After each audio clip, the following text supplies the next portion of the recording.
All right, Shalom. All praises to Yahweh Bahashem, Yahweh Shai, Bahashem Rakak Wadash.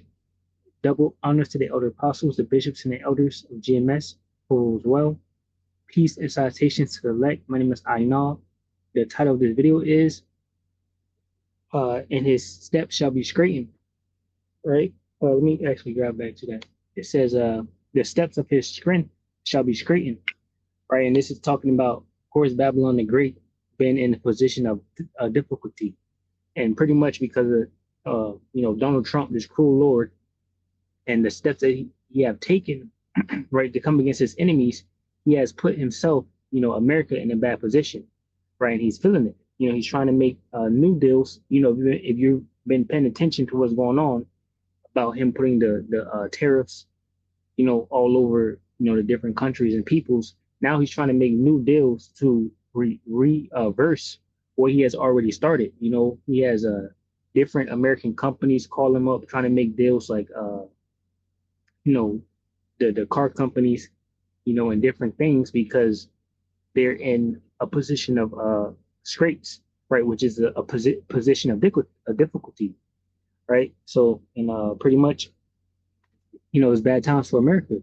So anyway, this is a Richard Wolff. I told you so. It says the historic crisis is now here and crushing workers, right? And this is simply, blowing the trumpet, pushing out that warning to allow you to know what time you're living in, and basically to get your mindset right for what's to come.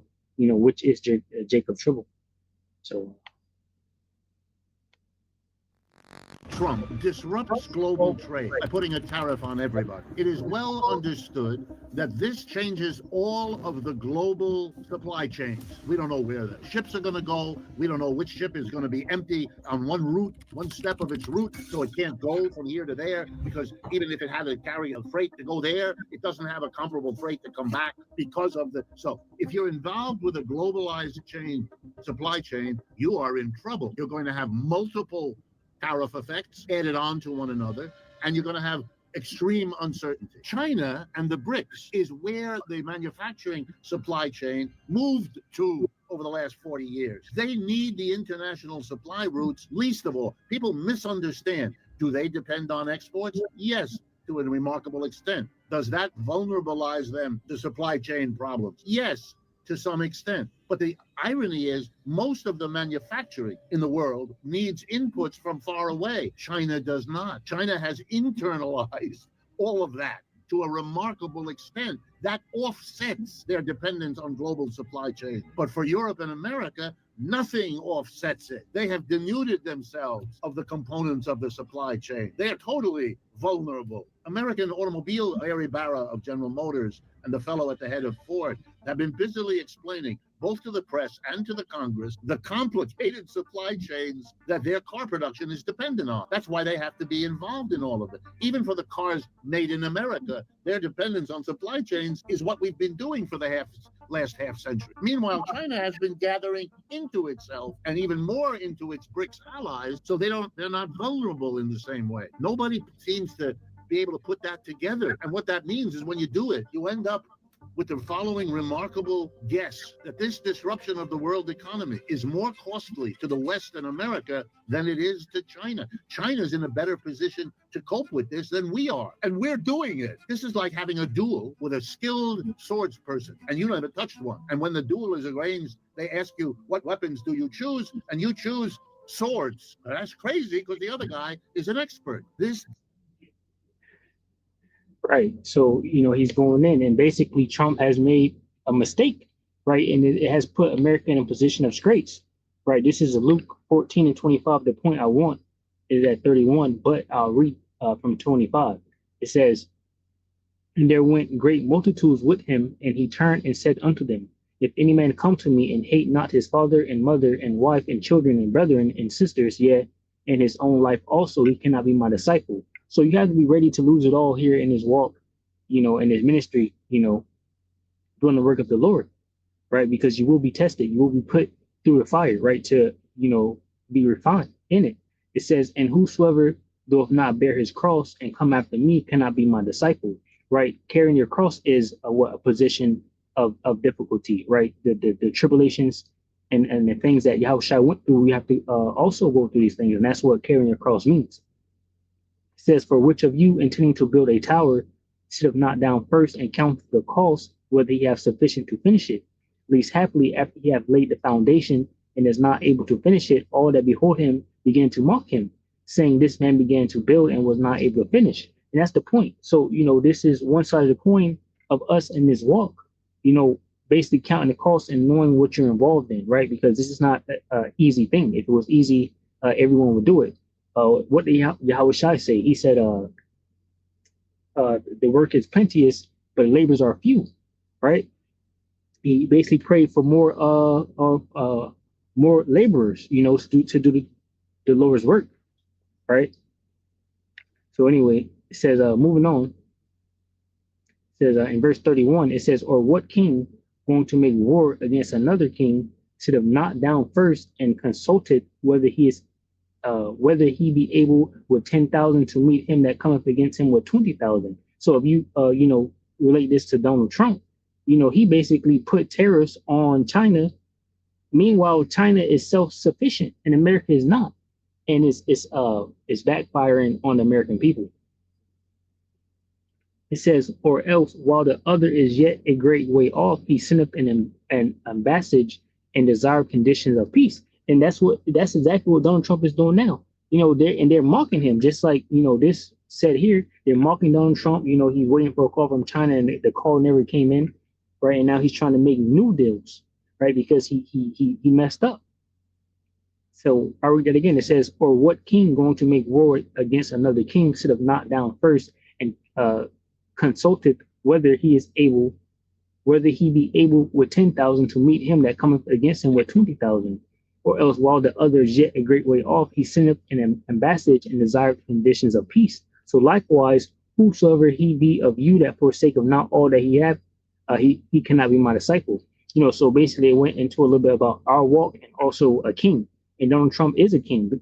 Pursuant to Isaiah 19, he's that cruel Lord that's putting hell on the people, and causing all this chaos.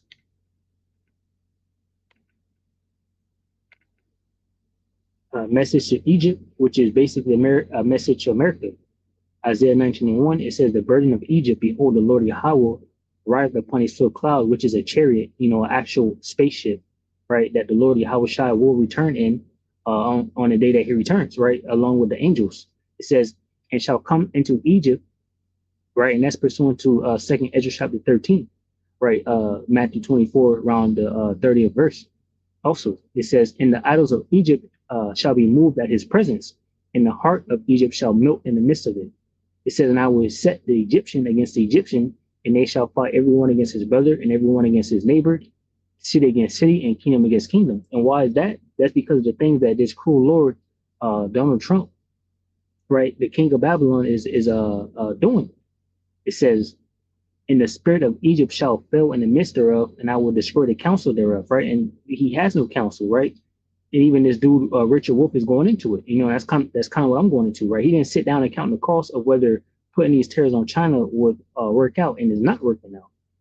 It says, "And the spirit of Egypt shall fail in the midst thereof, and I will destroy the counsel thereof, and they shall seek to the idols and to the charmers and to them that have familiar spirits and to the wizards." See, so this is Esau Edom, going to his left hand sources, right, to try to make something happen. And basically, I'll get Isaiah 47 later, to go deeper into that, which I went into it before. Isaiah 19:4 says, "And the Egyptians will I give over into the hand of a cruel Lord, and a fierce king shall rule over them, said the Lord Yahweh of hosts."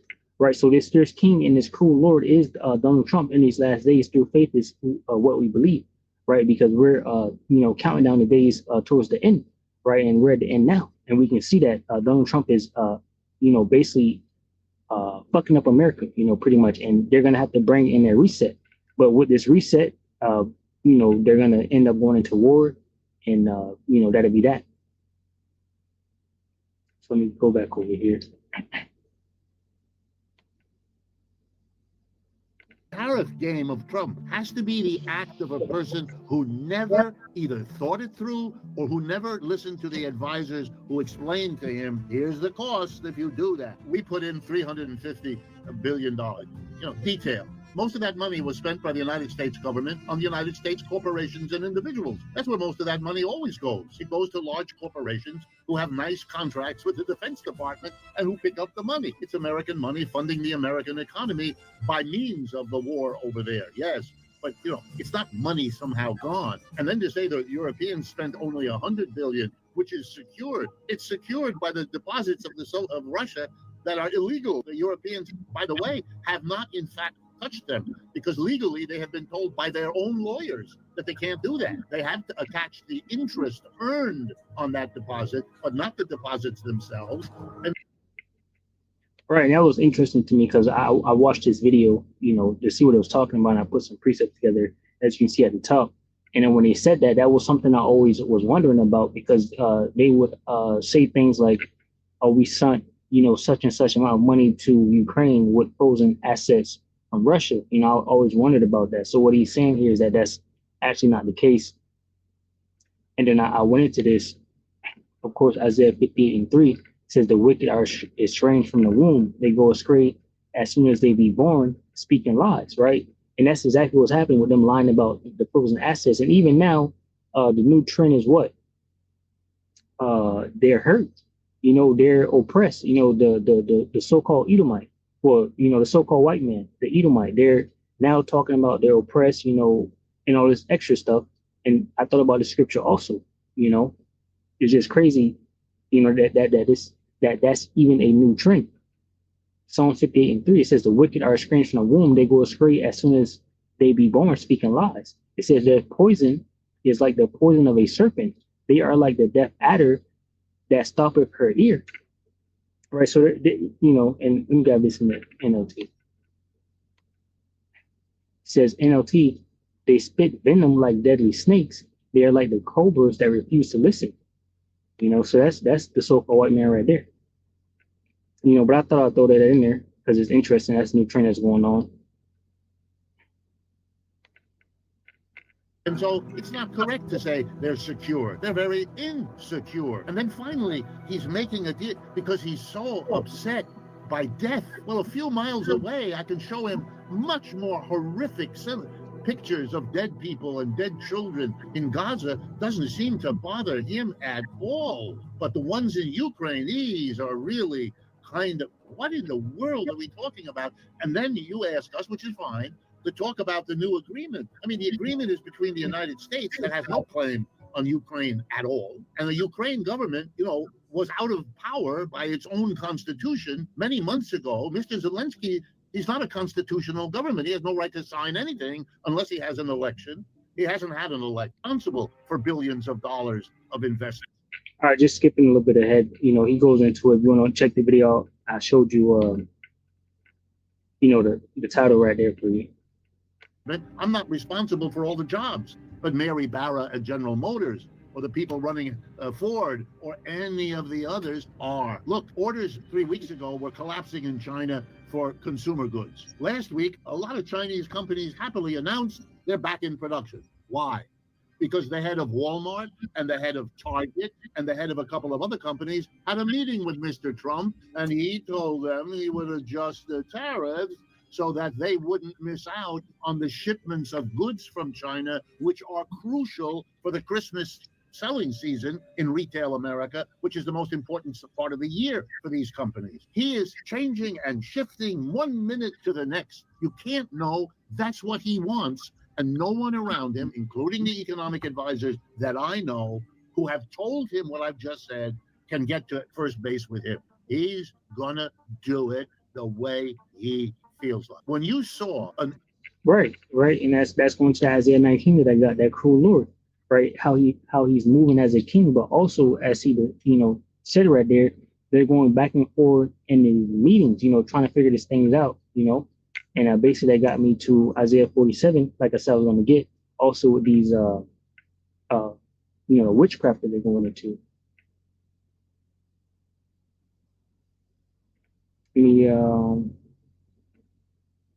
I just started. I just started at 6. I'll just get it from the top. It's not that long. This is a lament for Babylon, right? Babylon is America. It says Isaiah 40:71. It says, "Come down and sit in the dust, O virgin daughter of Babylon. Sit on the ground. There is no throne, O daughter of the Chaldeans." It says, "For thou shalt no more be called tender and delicate. Take the millstone and grind mill. Uncover thy locks. Make bare the leg. Uncover the thigh. Pass over the rivers. Thy nakedness shall be uncovered. Yea, thy shame shall be seen. I will take vengeance and I will not meet thee as a man." So the fall of Babylon is here, right? And they're being seen and shame is being put on them by the nations. It says, "As for our Redeemer, the Lord Yahweh, Bahashim Yahushua of hosts is his name, the Holy One of Israel." It says, "Sit thou silent and get thee into darkness, O daughter of the Chaldeans, for thou shalt no more be called the Lady of Kingdoms." It says, "I was wroth with my people, I have polluted mine inheritance, and given them into thine hand, and thou didst show them no mercy upon the ancients, as thou very heavily laid thy yoke. And thou saidst, I shall be a lady forever, so that thou didst not lay these things to thy heart. Now that this remember the latter end of it," right? So they didn't think about any of the things that they were doing to us. So now we're at the end now where their end is here and they're feeling it. The scriptures talk about miserable. Let me go grab that.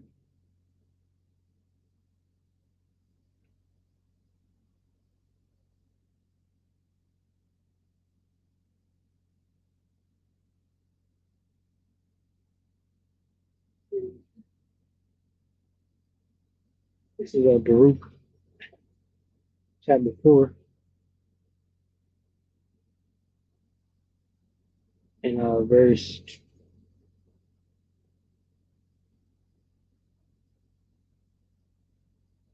I'll just get verse 31. This is Baruch 4 and 31.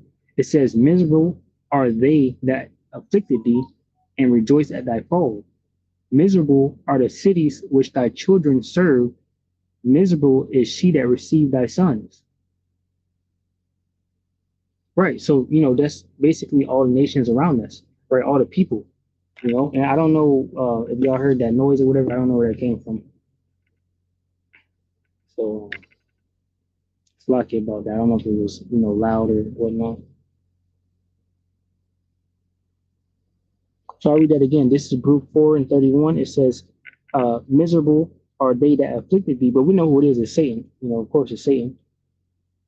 It says, Group 4 and 31, "Miserable are they that afflicted thee, and rejoice at thy fall." It says, "Miserable are the cities which thy children serve. Miserable is she that received thy sons." So was it not Babylon the Great that, received us, right, and put us through all this hell, just like it's saying here?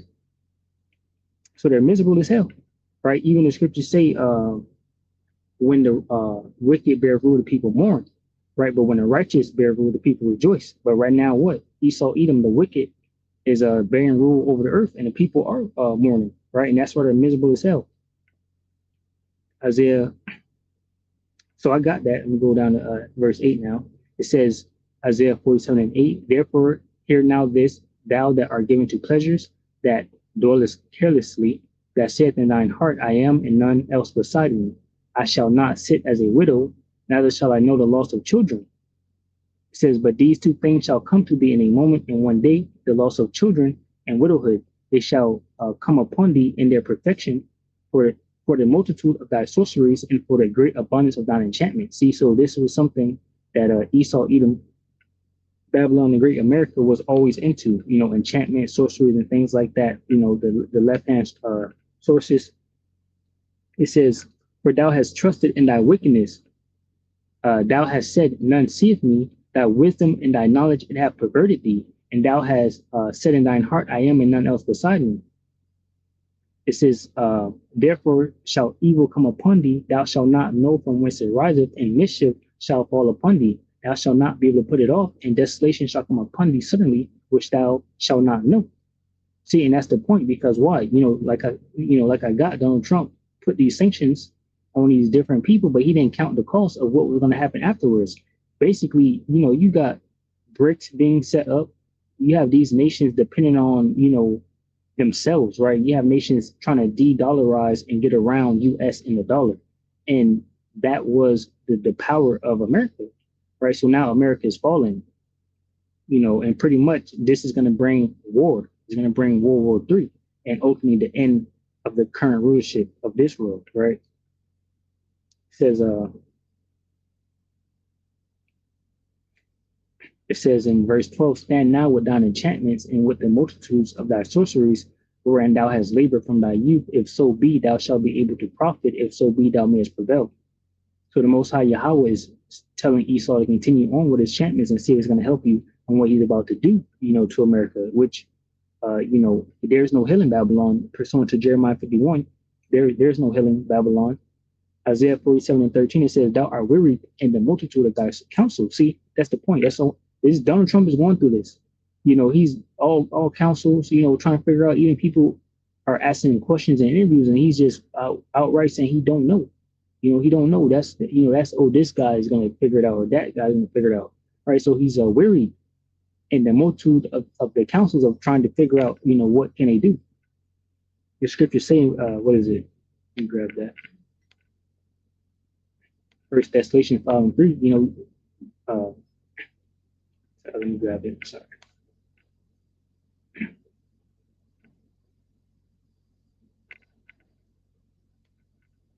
First Thessalonians 5 and 3, it says, for when they shall say peace and safety, then sudden destruction cometh upon them as to dwell upon a woman with child, and they shall not escape. Right? Hey, right before, Donald Trump took office, this wasn't pretty much happening. For the most part, to be honest, I don't much remember what Biden was doing. I don't know what the man was doing, right? He was just falling downstairs and stuff. But Donald Trump is actually, jacking the place up, right? Prices is skyrocketing. You can't get shipments from China no more. Even it goes deeper. Like the car manufacturers are complaining. So what? Eventually, you won't have parts for your cars. You won't really get tires. Your car break down and you can't fix it. People are losing their jobs. All these things are happening because of what this cruel Lord Donald Trump has done. So that's how we know, and we can view this, as a sign towards the end, right? To let you know that time is short, basically. Now is the time, to get right with the Lord. It says, First Thessalonians 5 and 3, for when they shall say peace and safety, then sudden destruction comes upon them as travail upon a woman with child, and they shall not escape. That's the point. That's the time we're living in. So let me go back over here. It says, Isaiah 47 and 13, thou art weary in the multitude of thy counsels. Let now the astrologers, the stargazers, the monthly procrastinators, prognosticators, stand up and save thee from these things that shall come upon thee. It says, behold, they shall be as stubble, the fire shall burn them, they shall not deliver themselves from the power of the flame, there shall not be a coal to warm at, nor fire to sit before it. It says, thus shall they be unto thee with whom thou hast labored, even thy merchants. So, these people that Babylon the Great has labored with, and dwelt with, they basically can't save Babylon the Great. That's what it's going to. Just like I quoted, Jeremiah 51 and 9, right? And no healing for Babylon. It says, I read this again. It says, behold, they shall be as stubble, the fire shall burn them, they shall not deliver themselves from the power of the flame, there shall not be a coal to warm at, nor a fire to sit before it. Thus shall they be unto thee, with whom thou hast labored, even thy merchants from thy youth. They shall wander every one to his quarter, none shall save thee. So there's no help for Babylon the Great, right? And that's why they're going through things they're going through.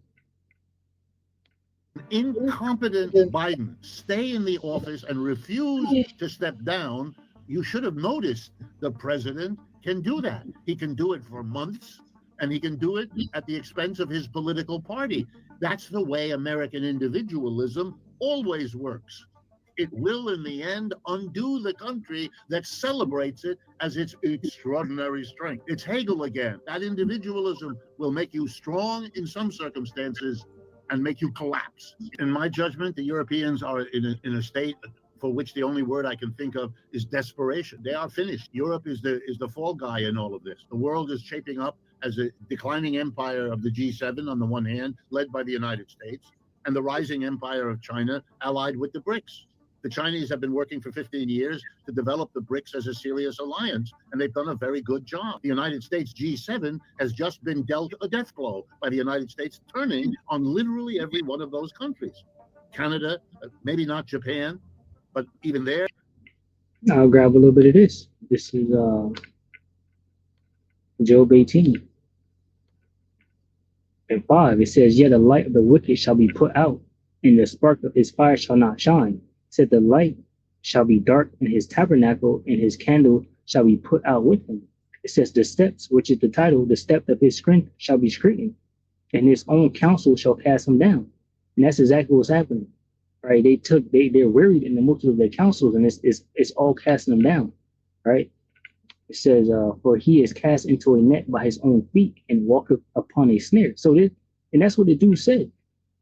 He said, "What's happening now with the terrorists is hurting America, and we're doing it." He said the Americans are doing it to themselves, and that's what the scripture said will happen. Right? It says, "For he is cast into a net by his own feet, and walketh upon a snare. The jinn shall take him by the heel, and the robber shall prevail against him." It says, "The snare is laid for him in the ground, and a trap for him in the way. Terror shall make him afraid on every side, and shall drive him to his feet." Right, and that's exactly what's happening to Babylon the Great. Right, and this is just one aspect of it, because you have World War III brewing, proxy war brewing. Right, Israel and China, they're kind of fighting right now. Terrorists, even the people in America, they're starting to go out, march, uproar, right? There's the first time rumblings of a dissent from their subordination to the United States. And the Europeans are, of course, upset in different ways. The only thing holding Europe together now, the only thing, is the terrible fear each of them has about the other one cutting a deal with the United States to end up being the favored one. You could watch Meloni trying to make that Italy. You can watch Starmer desperate to figure out how to avoid the United States shifting to Italy rather than using Britain as the lapdog that it has done for all these years. They can't get together, and without that, they can't do anything about their situation. They can make whatever plans they want. It doesn't matter. Michael may be right about General Kellogg. I mean, we do have to remember that if you're a person raised in the Cold War, which right, he's pretty much going into the fact that they're divided. They don't know which way to turn. They don't know what to agree on. They don't know what to do. Right. This is Matthew 12 and 22. I wanted to start down at 26, but I'll get it from 22. This is Then was brought unto him one possessed with a devil, blind and dumb, and he healed him, insomuch that the blind and dumb both spake and saw. It says, "And all the people were amazed and said, Is not this the son of David? But when the Pharisees heard it, they said, This fellow doeth not cast out devils but by Beelzebub, the prince of the devils."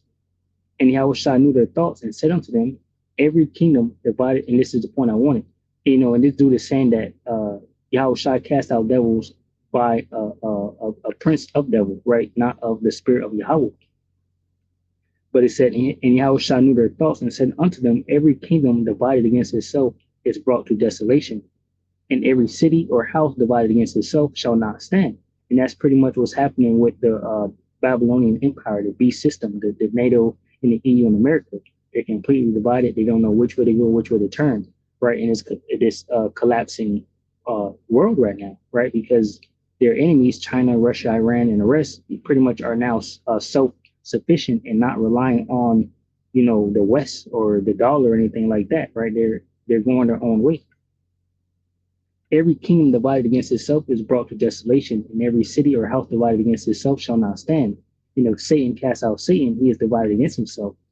How shall then his kingdom stand? And that's the point, because you have the Edomites here in America, you have the Edomites over there in basically Asia, right? That what they call Europe, and of course the Edomites in Russia, which is also Asia. The whole thing together will be Eurasia, right? And these are, and I mean, not even Russia is not a part of that beast system. Basically America, Israel is kind of tagging along, and then you have the Europe, and they're divided, right? It says, "And if Satan casts out Satan, he is divided against himself. how shall then his kingdom stand? And so now what's happening, like the dude said, they're talking about who's next, right? But of course, ultimately, this goes into the Ezekiel chapter 38, where Gog, the land of Magog, which is what Russia, joins up with China, Iran, and the rest of these people, and what they go to war and fight against America, Babylon the Great, and ultimately what America's allies, that of Europe, is also going to join up with Russia and fight against America, right? Which is a breakdown, I wanted to, and I'm pretty sure I'll go into it again at another time, right? It says, and if Satan casts out Satan, he is divided against himself. How shall then his kingdom stand? And if I by Beelzebub cast out devils, by whom do your children cast them out? Therefore they shall be your judges. It says, but if I cast out devils by the spirit of Yahweh, then the kingdom of Yahweh is come unto you. Or else how can one enter into a strong man's house and spoil his goods, except he first bind the strong man, and then he will spoil his house? Right. And ultimately that's what Yahweh is doing, binding up Babylon the Great, weakening them, kindling the fire here. I'll grab it in NLT. Yahweh said to them, haven't you read in the scriptures what David did when he was, I'm sorry, Matthew 12 and 25, it says, Yahweh knew their thoughts and replied, any kingdom divided by civil war is doomed. A town or family splintered by feuding will fall apart. And what you have to understand is that America set up a beast system, a whole system, and it's called NATO and EU. They have basically ruled together, but now they're falling apart. Any kingdom divided by a civil war is doomed. A town or family splintered by feuding will fall apart. And if Satan is casting out Satan, he is divided and fighting against himself. His own kingdom will not survive. And that's the point. It says, and if I am empowered by Satan, what about your own exorcists? They cast out demons too. So they will condemn you for what you have said. It says, but if I am casting out demons by the spirit of Yahweh, then the kingdom of Yahweh has arrived among you. But who is powerful enough to enter the house of a strong man like Satan and plunder his goods? Only someone stronger, someone who could tie him up and then plunder his house.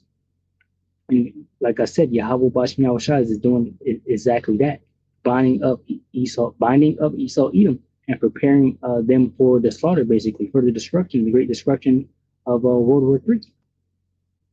It says, anyone who isn't with me opposes me, and anyone who isn't working with me is actually working against me. Right. So that's the point, Lord willing, you have been edified from the video. I'll say shalom to those elect, which consists of men, women, and children. Shalom.